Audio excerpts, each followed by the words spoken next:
Assalamualaikum warahmatullahi wabarakatuh. Sahabatku semua, yang di kesempatan sore hari ini barangkali kita bisa sedikit berbagi mengenai sesuatu yang saat ini sedang ramai menjadi bahan pembicaraan di kalangan warga Nahdien khususnya, yaitu mengenai diragukannya nasab para habaib sebagai dzurriyyah Rasulullah Shallallahu Alaihi Wasallam. Sebenarnya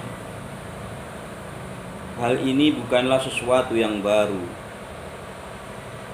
terutama di dunia luar selain Indonesia, karena yang populer sebutan Habib itu hanyalah di Indonesia, sementara di belahan dunia yang lain, apalagi Jazirah Arabia, panggilan Habib ini tidaklah populer seperti di Indonesia. Kenapa habaib ini populer di Indonesia? Karena mayoritas daripada penduduk Indonesia di dalam beragama itu menganut paham Ahlus Sunnah wal Jamaah An-Nahdiyah khususnya. Sedang di dalam pemahaman Ahlus Sunnah wal Jamaah An-Nahdiyah itu ada suatu pemahaman yang menjadi i'tiqad, keyakinan dari semua pemeluk Ahlus Sunnah wal Jamaah An-Nahdiyah, atau yang lazim disebut sebagai Jamaah Nahdien. Itu ada satu keyakinan bahwa cinta kepada Rasulullah dan cinta kepada ahli bait beserta dzurriyyahnya itu adalah hukumnya wajib. Itu dah sebuah keyakinan yang diyakini di dalam setiap dada seorang Nahdien. Karena itu tidaklah heran di saat habaib memproklamirkan dirinya sebagai dzurriyyah Rasulullah Shallallahu Alaihi Wasallam, maka respon positif bagi warga Nahdien sangat-sangat menakjubkan. Karena apa? Yaitu tadi, karena proklamir para habaib yang memproklamirkan dirinya sebagai dzurriyyah Rasulullah Shallallahu Alaihi Wasallam, sementara pahamnya orang Nahdien itu bahwa Nahdien mesti mencintai dzurriyyah Rasulullah adalah hukumnya wajib. Klaim inilah yang sebenarnya menjadi kunci daripada keruwetan yang terjadi di dalam dunia perhabiban dan warga Nahdien saat ini. Setelah apa? Setelah diketahui bahwa ternyata habaib itu dengan kajian nasab yang dimunculkan oleh tesisnya Kiai Haji Imaduddin dan diperkuat dengan kajian DNA oleh Profesor Dr. Sugeng Sugiarto, bahwa ternyata habaib nasabnya itu tidak nyambung kepada Rasulullah Shallallahu Alaihi Wasallam dengan bukti fakta-fakta yang autentik. Sekali lagi, dengan bukti fakta-fakta yang autentik sampai detik ini belum terbantahkan bahwa nasab para habaib itu mungkotek, artinya terputus, tidak nyambung kepada Rasulullah Shallallahu Alaihi Wasallam. Diperkuat lagi dengan adanya tes DNA. Ternyata apa? Dari sekian para habaib yang telah melakukan tes DNA, haplogrupnya nyambung kepada Yahudi, yaitu yang mempunyai haplogrup G. Nah, dari sinilah muncul ontran-ontran baru. Seolah-olah dunia warga Nahdien goncang, seperti laksana mendengar letusan Gunung Merapi yang memakan korban. Betapa banyaknya letusan Gunung Merapi itu. Demikian juga isu nasab yang dimunculkan oleh Kiai Ihmaduddin dan rekan-rekannya, itu laksana letusan Gunung Merapi yang menggoncangkan jamaah Nahdien, yang mereka terbelalak, bingung, loh kok ternyata seperti ini.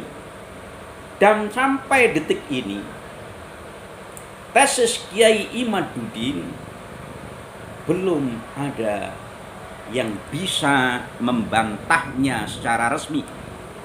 Semua hanya berdasarkan narasi dan klaim-klaim semata. Maka dari itu, saudaraku, warga Nahdien, bagaimana kita menyikapi hal ini? Untuk menyikapi hal ini, kita mesti pakai kaidah keislaman. Bagaimana? Ya kaidah ilmiah. Kalau dalam keyakinan kita sebagai warga Nahdien bahwa hubbi nabi wa hubbi ahli baiti wa itrati itu wajib, artinya itu adalah termasuk syariat. Kalau syariat mesti ada kitabnya, sasaran dan bagai kecintaannya. Siapa sasaran kecintaan itu? Adalah dzurriyyah Rasulullah. Sekali lagi, sasaran kecintaannya itu adalah dzurriyyah Rasulullah. Artinya apa? Dzurriyyah Rasulullah itu sementara ini yang sudah terbukti adalah keturunan para wali songo. Itu yang jelas-jelas wali songo dan dzurriyyahnya itu yang jelas-jelas secara meyakinkan, baik kajian nasab maupun kajian gen, beliau-beliau itu secara meyakinkan adalah sebagai dzurriyyah Rasulullah Shallallahu Alaihi Wasallam. Sementara para habaib yang ada di Indonesia itu kedudukannya sebagai dzurriyyah Rasulullah itu diragukan. Belum ada kepastian. Sekali lagi, kedudukan habaib sebagai dzurriyyah Rasulullah saat ini dalam posisi diragukan. Kalau tidak diragukan, meragukan. Karena apa? Dengan adanya kajian ilmu nasab yang dipromotori oleh Kiai Haji Ihmaduddin, diperkuat dengan kajian genetika yang tidak bisa dibantahkan lagi bahwa ini ilmu teknologi, bahwa sesungguhnya setiap manusia itu punya gen.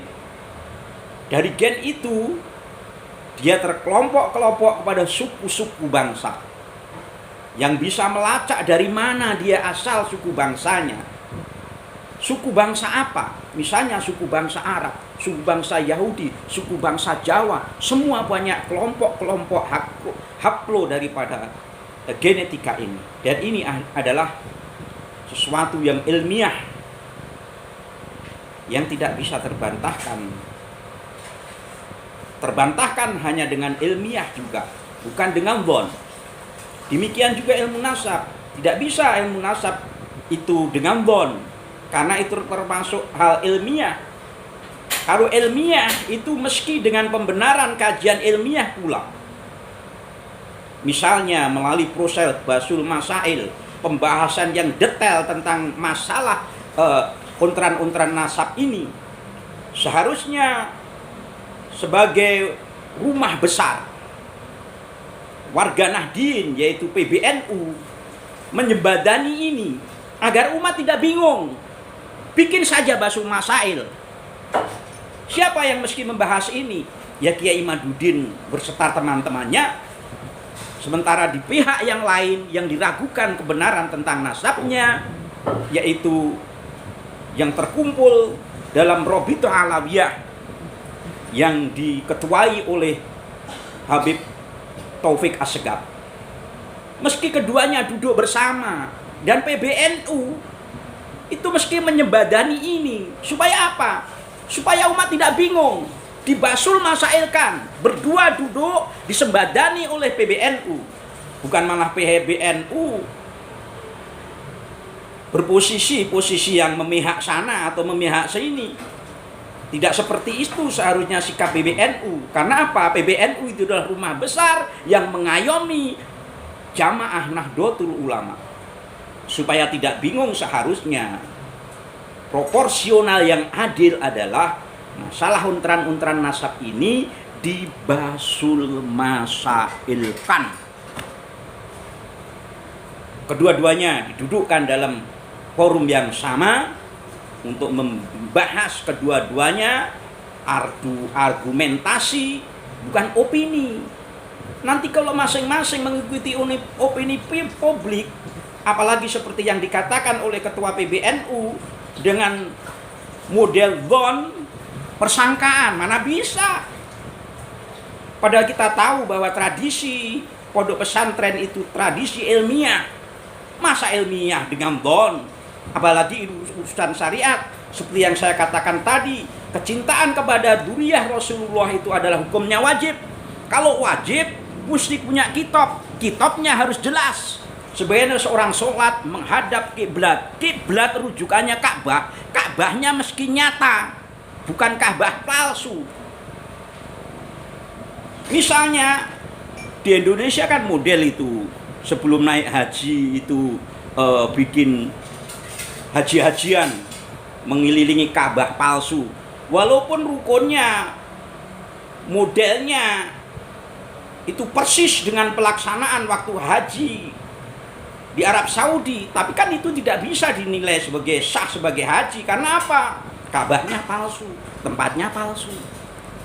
Demikian juga soal nasab ini, soal kecintaan ini, kecintaan kepada dzurriyyah Rasulullah. Kali lagi, di dalam pahamnya Ahlus Sunnah wal Jamaah An-Nahdliyah itu hukumnya wajib. Kalau hukumnya wajib, kitabnya mesti jelas. Sementara kitab kecintaan dzurriyyah Rasulullah yang sudah jelas-jelas tanpa syak lagi, yang tanpa diragukan lagi adalah para Wili Songo untuk daerah kita Nusantara. Sementara para habaib itu masih diragukan. Padahal ada kaidah fikih, dak mali buka malaya ribu. Tinggalkan perkara yang meragukan kepada perkara yang tidak meragukan. Maka agar selamatnya ya sementara bagi jamaah Nahdien Cintailah yang sudah nyata. Para wali songo dengan duriah-duriahnya yang nyata, yang nasabnya memang benar-benar nyata, itu kita cintai.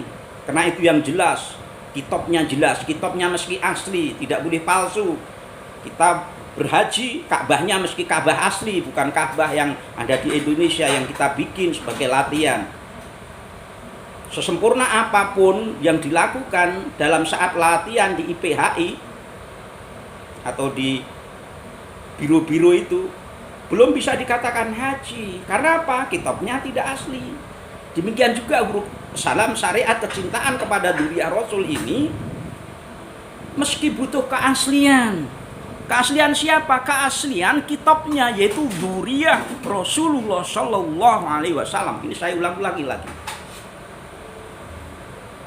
Kami jangan dipraming pembenci habaib. Tidak. Kami tidak membenci siapapun. Nah, kami hanya ingin mendudukan perkara pada tempatnya. Kami diajarkan untuk mencintai duriah Rasulullah Shallallahu Alaihi Wasallam. Itu sebagai syariat. Kalau syariat tidak boleh dengan dhon, meski dengan sesuatu kitab yang jelas, kitab yang asli. Sedang yang asli saat ini yang sudah terkonfirmasi adalah para wali songo dan duriah yang juga sudah terkonfirmasi itu. Sementara para habaib diragukan. Dan andai kata nanti setelah Batul Masail tes DNA, ternyata para habaib itu adalah terkonfirmasi dengan sebagai duriah Rasulullah Shallallahu Alaihi Wasallam, ya kita takdim, kita taslim. Karena apa?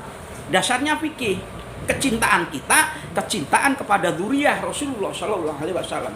Siapa orangnya yang benar-benar duriah Rasulullah Shallallahu Alaihi Wasallam melalui kajian nasab sudah fik, tidak meragukan lagi. Kajian tes DNA tidak meragukan lagi, siapapun orangnya. Sekali lagi, siapapun orangnya akan kami cintai. Jadi jangan framing kita itu pembenci habaib. Tidak.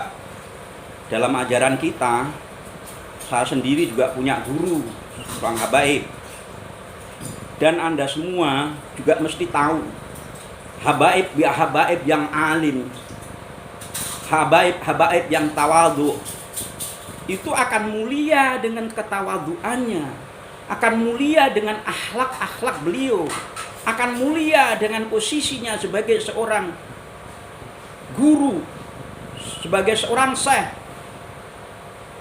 Habaib itu yang alim-alim akan mulia dengan ilmunya, bukan dengan nasabnya. Contohnya Mbak Quraisy Shihab, beliau memang alim, ahli tafsir. Siapa yang meragukan kealiman beliau? Beliau mulia dengan kealimannya, dan beliau tidak memusingkan dengan urusan nasab ini. Karena orang yang mulia itu akan mulia dengan ilmunya, mulia dengan akhlaknya. Siapa saja, kemuliaan itu bukan karena nasabnya. Karena kita juga jelas, inna akramakum indallahi atqakum. Nggak perlu diterjemahkan karena ini sudah masyhur bahwa ketakwaan itulah kemuliaan yang sesungguhnya, dan ketakwaan itu bisa diraih oleh siapa saja, bukan hanya habaib saja, bukan hanya ulama saja, siapa saja. Ada orang yang mulia dengan ilmunya, orang mulia dengan amalnya, orang mulia dengan akhlaknya, orang mulia dengan budi pekertinya, orang mulia dengan jasa-jasanya kepada masyarakat, perjuangannya kepada masyarakat. Siapapun orangnya bisa memperoleh kemuliaan dengan apa? Jalan takwa. Jadi para habaib yang memang alim, memang mempunyai akhlakul karimah, tidak perlu risau, karena panjenengan itu akan mulia dengan kealiman panjenengan, akan mulia dengan akhlak panjenengan, akan mulia dengan sifat sosial kemasyarakatan kemanusiaan panjenengan, sekalipun panjenengan bukan duriah Rasulullah Shallallahu Alaihi Wasallam. Yang dari masalah saat ini, panjenengan sedaya niku baru dipermasalahkan tentang keabsahan nasab panjenengan sebagai dzurriyyah Rasulullah sallallahu alaihi wasallam. Nah, ini perjuangan panjenengan sedaya untuk membuktikan kalau memang panjenengan sedaya para habaib itu bisa membuktikan bahwa panjenengan sedaya itu memang dzurriyyah Rasulullah, pasti ya, jamaah juga akan ini menghormati panjenengan sebagai dzurriyyah Rasulullah sallallahu alaihi wasallam. Itu meski panjenengan buktikan dengan apa? Berani menghadapi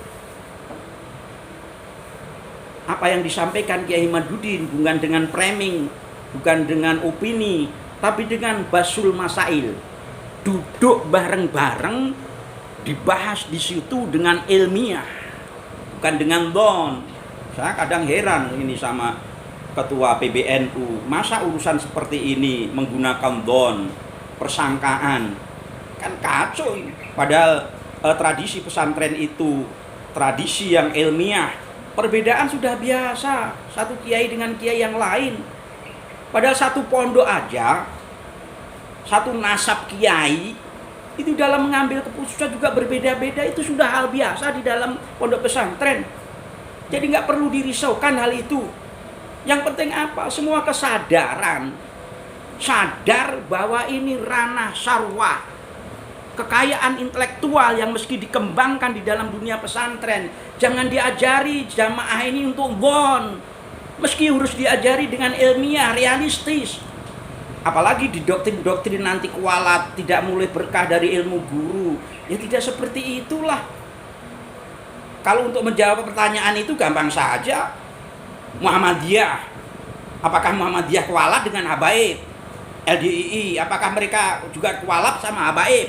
Mereka berkembang biak, orangnya juga berakhlak-akhlak, juga kaya-kaya yang banyak, apa-apa lagi Muhammadiyah. Padahal Muhammadiyah tidak memperhitungkan habaib. Mereka tidak kualat kok.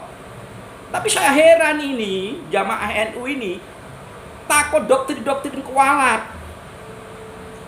Padahal soal berkah, soal rahmat itu yang punya kan Allah toh. Allah kan juga sudah berfirman, ahum yaksimuna rahmat rabbik, apa kamu yang membagi rahmat-rahmatku? Nahnu qasamna bainahum ma'isyatahum, aku yang membagi-bagi rahmatku kepadamu. Dan yang membagi rahmat itu Allah, bukan habaib, bukan kiai, bukan ulama. Semua yang penting realistis, ilmiah. Saya kasih contoh lagi sebagai wawasan. Misalnya Imam Malik punya murid Imam Syafi'i. Tapi akhirnya Imam Syafi'i membuat mazhab sendiri. Apakah Imam Syafi'i ngelama?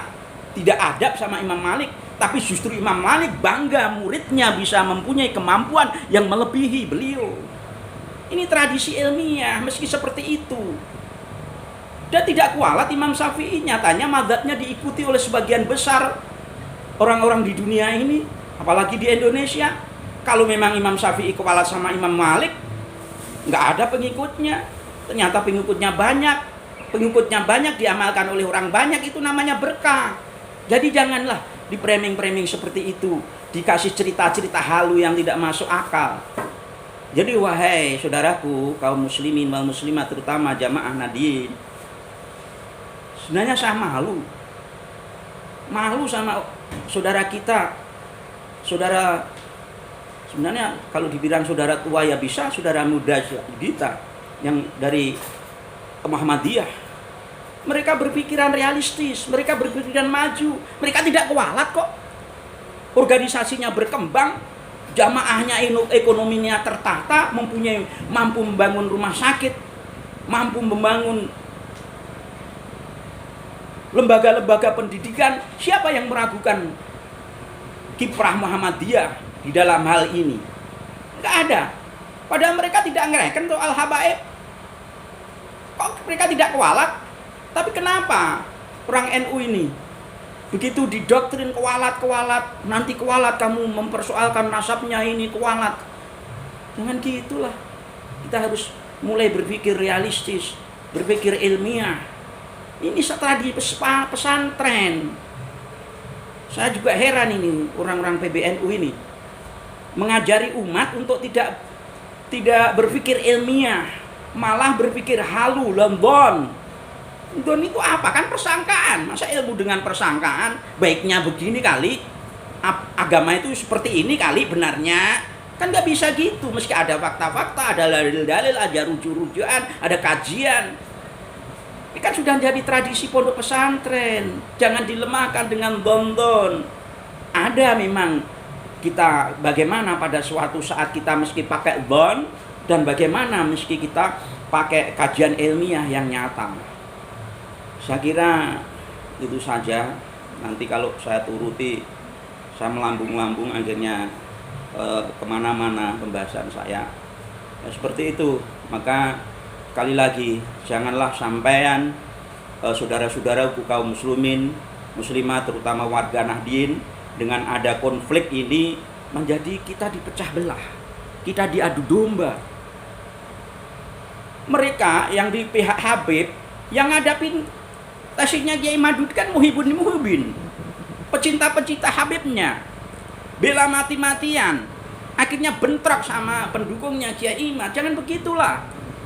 Yang berkompeten itu kalau memang sayang sama umat, ya mereka yang berkompeten itu duduklah dalam basul masail begitu. Jangan akar rumput diadu-adu, dikorok-korok. Gimana itu? Saya ingatkan pada anak bangsa, dan kalian mau diadu domba urusan masalah ini, kita sama sebesar apapun perbedaan di antara kita, yakinkan bahwa kita masih saudara. Saudara apa? Minimal saudara sebangsa, setanah air, saudara Ibu Pertiwi. Kalian itu anak negeri, negeri kalian Indonesia Raya yang merdeka ini dengan tes-tesan darah. Jangan sampai darah Anda itu diteteskan lagi untuk perkara-perkara yang tidak substansial, hanya dimanfaatkan, dipraming-praming oleh oknum agar kita berbenturan sama anak bangsa. Tidak bisa. Ini meski orang-orang yang berkompeten ini turun tangan, terutama PBNU ini. Jangan PBNU kelaminnya nggak jelas. Jangan seperti itulah PBNU, meski punya sikap yang jelas. Jangan jamaah ini mengambang, akhirnya bingung, berantem satu sama lain. Para Habib sendiri tidak mau bertemu dalam satu forum dengan Kiai Imad dan teman-temannya. Kalau bertemu dalam satu forum itu tidak forum resmi yang tidak akan bisa menyelesaikan suatu masalah karena tidak ada putusan yang resmi. Tapi kalau PBNU atau negara hadir untuk menjabadani ini, sebenarnya sudah selesai. Ini perlu kehadiran negara dan perlu kebijaksanaan pemikiran daripada pemegang stakeholder daripada Nahdlatul Ulama, yaitu PBNU, meski bersikap jangan seperti ini. Jangan PBNU tidak punya kelamin. Gitu. Harus jelas sikapnya PBNU. Jangan ke sana membela yang Habib atau membela Kiai Imad, menafikan Habib. Solusi yang terbaik dua-duanya didudukkan basul masail, sudah. Itu nanti akan selesai. Itu saudaraku, maaf apabila ada kata-kata yang menyinggung terhadap saudara-saudaraku semuanya. Sekali lagi saya mohon maaf.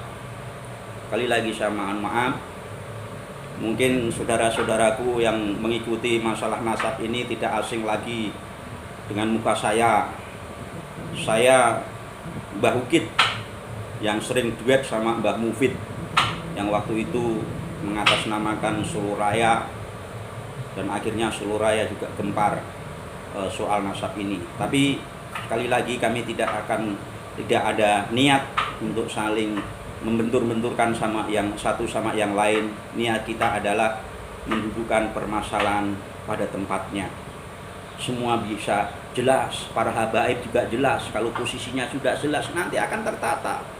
Habaib tidak akan rendah. Habaib yang alim tetap akan mulia dengan kealimannya. Habaib yang berakhlak nanti setelah ini selesai juga akan mulia dengan akhlaknya. Semua nanti akan kembali kepada tataran dunia Islam. Islam mengajarkan hormatilah orang yang tua, hormatilah guru, sayangilah yang muda, hormatilah orang yang alim. Itu kan ajaran Islam. Dan orang alim itu bisa dimiliki oleh siapa saja. Demikian, tidak perlu saya panjang lebar, kalau dituruti pengennya masih baca terus. Ini saja sebagai pembukaan video saya. Baru pertama ini saya bikin video, karena apa? Saya sudah nggak bisa menahan gejolak dada saya ini untuk saya keluarkan curahan apa yang menjadi isi hati dada saya. Bukan karena kebencian, tapi bismillahirrahmanirrahim. Dengan bismillahirrahmanirrahim, wa bi fadli bismillahirrahmanirrahim, wa bi haqqi bismillahirrahmanirrahim, wa bi manjilati bismillahirrahmanirrahim, irfa qadri wa yassir amri wa shrah sadri ya man huwa, dan seterusnya. Assalamualaikum warahmatullahi wabarakatuh. Salam sumadulur sa'lawase. Assalamualaikum warahmatullahi wabarakatuh.